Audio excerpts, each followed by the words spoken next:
السلام عليكم ورحمة الله وبركاته. ازيك يا حبايب قلبي؟ عاملين ايه؟ يا رب تكونوا بخير. والنهارده هنعمل مع بعض صينية رقاق باللحمة المفرومة. طبعا هنعمل مع بعض رقاق الطري مش الناشف. يلا نسمي الله وهنقول المقادير. معانا لحمة مفرومة طبعا اي كمية انت حباها، ومعانا كيلو رقاق طري. طبعا الكيلو بيجي 13 او 14 واحدة، انا مستخدمة هنا 12 واحدة. ومج لبن وبضاية. هنبدأ بقى نحمر البصل بتاعنا. جبنا حلة على النار وحطينا شوية سمنة وقطعنا البصل بالشكل ده. واول ما يصفر معانا نروح نازلين عليه باللحمة زي ما انتوا شايفين كده، ونروح حاطين فلفل اسمر وملح.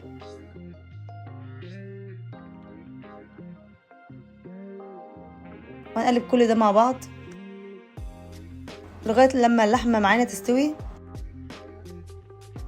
هنجيب الصينية اللي احنا هنعمل فيها وهنبدأ ندهنها سمنة.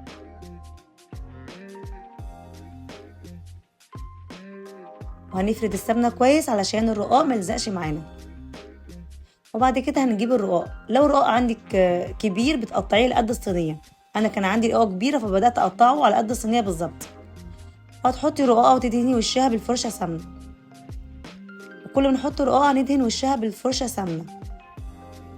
وبعد كده مثلا 3 رقاقات 4، وهنبدأ نحط اللحمة. طبعا مش بحط كمية اللحمة كلها، لا برش زي ما انتوا شايفين بالشكل ده، حبة زي كده بفردهم على الرقاقة كلها.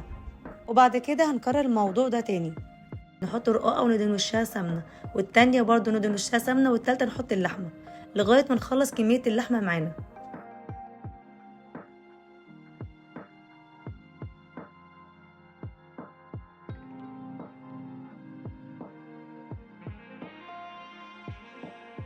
كده خلاص.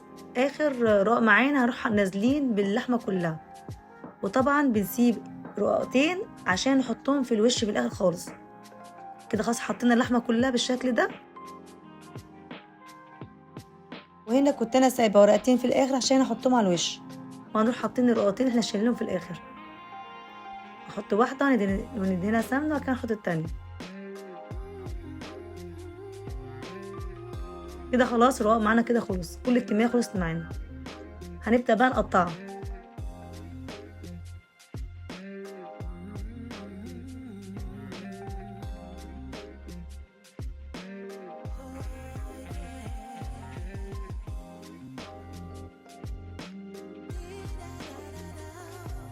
طبعا انت بتقطعيها التقطيع زي ما انت عايزه، التقطيع اللي تعجبك انت زي ما انت حابه.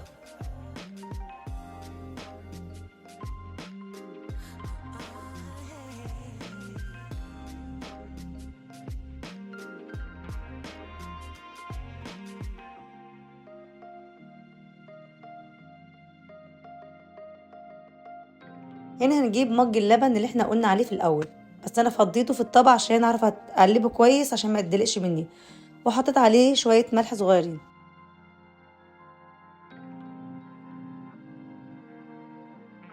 وبعد كده هنحطه كله في الصينيه على الرقاق كله عشان الرقاق يتطري معانا كويس. تفرديه كويس في الرقاق كله، تفرديه كويس في الصينيه بالشكل ده عشان الرقاق يشرب كله من اللبن. وبعد كده هتجيب البيضه هنضربها كويس. البيضه معانا بتخلي طبعا الرقاق لونه احمر ويديله لون جميل قوي. هتحطي معاها شويه فلفل اسمر.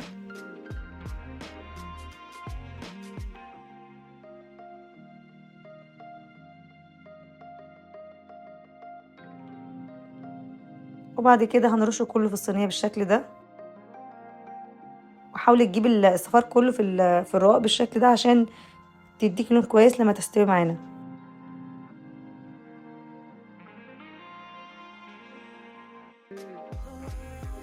خلاص كده الصينيه جهزت معانا، هنبدا ندخلها الفرن. انا بحطها في الرف الوسطاني.